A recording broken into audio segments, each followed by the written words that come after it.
as much as I'd like to suggest to just head out the door and run, that's not going to work for everybody, and maybe you get bored.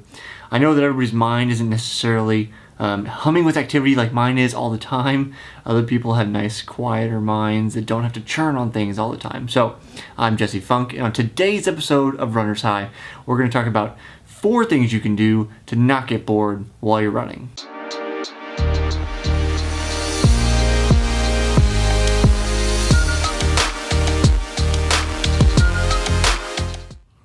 Let's get the easy one out of the way. Take music with you. Now, this is probably the go-to tip for a lot of people, and most likely you're going to take your phone with you.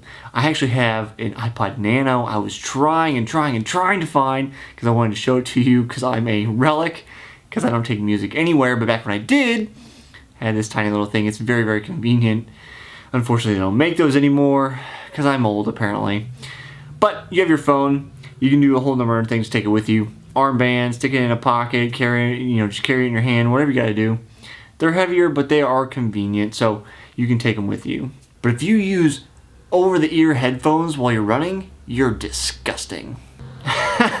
Okay, so I'm screwing with you, but here's the thing. How do you do that without your ears just getting ridiculously sweaty? If you wear big headphones when you're running, leave me a comment. Let me know, how does that work? I see it and it just boggles my mind. Here, the biggest downside of music, though, is that because music has a tempo and a cadence and we're kind of in tune with that, it can change how fast you're running, for better or for worse. So that's the biggest downside. A lot of people go to music, but I'm going to actually go for suggestion number 2. And that is listen to books or podcasts. Now, if you want to spend more time with yours truly, hit that subscribe button in the bottom right-hand corner. You can go check out the Smart Athlete podcast, where I interview some of the most intelligent and active athletes on the planet. Really great people, really interesting stories. So you can spend time with me doing that. It's also available on iTunes if you don't want to deal with YouTube while you're out running. Now, podcasts and books are a great way to go because unlike music, they don't have that tempo, cadence kind of mixing problem that you're going to have when you're listening to music. You can also use it as a time when you can learn a new skill or learn about something that you've been meaning to get around to, but you always say, I don't have enough time. Well, you can double up. You can run and listen to somebody talk at the same time. Word to the wise, though, if you're somebody who spends a lot of time learning new skills, really pushing yourself, do not spend this time to learn a new skill. Just let it go. Don't worry about it. Use it as a time to relax. There's actually a nice thing that happens when you let your mind wander and just go around wherever it wants to go. You'll begin to process things where if you're actively spending your time on them, you may not get the results as if you just let it go.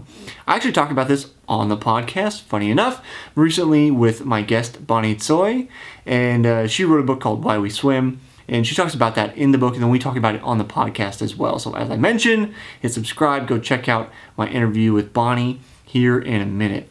Personally, I'm a fan of comedy podcasts because I like to laugh. Who doesn't like to laugh?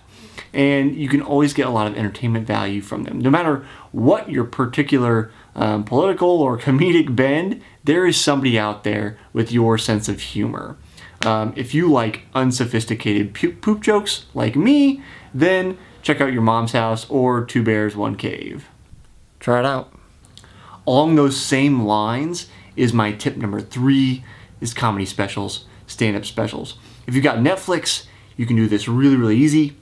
Download the app on your phone, and then you can pick out a special and download it before you go out for a run, so you don't have to worry about internet connectivity.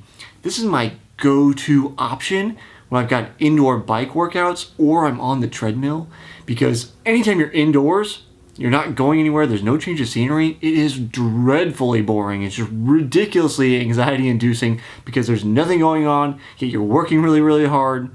And the nice thing about comedy specials is that they've been polished, there's a nice cadence to them, but not a cadence in the sense that it's that music, so it doesn't affect your speed. And then you also get that entertainment value. I find I can kind of weave in and out of a joke and still pay attention to what I'm doing with my workout. Whereas if I'm watching like a movie of some sort, and there's like a story arc I gotta pay attention to, there's the music that's kind of changing my mood, Those things all bother me when I'm, trying to work out or trying to run. So a comedy special is a great medium to be entertained, have your brain doing something, but then not worry about the mood of the music affecting what's going on with you. Now, I'm a ridiculously big stand-up fan, so if you don't know what to see, I've seen nearly every special on Netflix. Not everyone, but a lot. If you don't know, leave me a comment below. Let me know, what do you find funny? Show me a meme, say I like this person, but I don't know what to watch next. I will make a recommendation for you. Leave it in the comment below. I will make a personal recommendation on what you should watch next. My last suggestion, it's probably not the one you want, but it may be the one you need to hear. Don't do anything. Just be bored. Now, I talked about this in another episode of Runner's High, probably multiple times, but boredom is really kind of anxiety in disguise. And it's possible that you need that time to let your mind settle down, for it to be anxious, and for you to strengthen your mind's ability to not be anxious when you're not actively doing something. One tip here, if you want to do this, just head out the door and then not bring anything with you, is to focus on your breathing. And really, this is a mindfulness activity, which when we think about meditation, we think about, okay, I'm sitting in a room and I'm not doing anything and I'm really, really bored, but that's not the truth of it. The truth of it is your mind is engaged. So when you focus on your breathing, you're thinking about, how does it feel when the air is entering my nose or my mouth, and how does it feel when it exits? And that's what your brain is paying attention to. Obviously pay attention to traffic and all those kind of things, but for the most part, you're going to be paying attention to your breathing. Now, you'll notice that your brain wanders off, and it goes, oh, I hate that guy at the grocery store last week, and he blocked me in my parking space, and I really needed to pee, and I peed my pants. And then you go, oh, wait, I'm supposed to be paying attention to my breathing. And you go back to your breathing, and then you're not so bored anymore, because your mind has the ability to wander, and then you pull it back, and you actively make it focus on, hey, this is my breathing.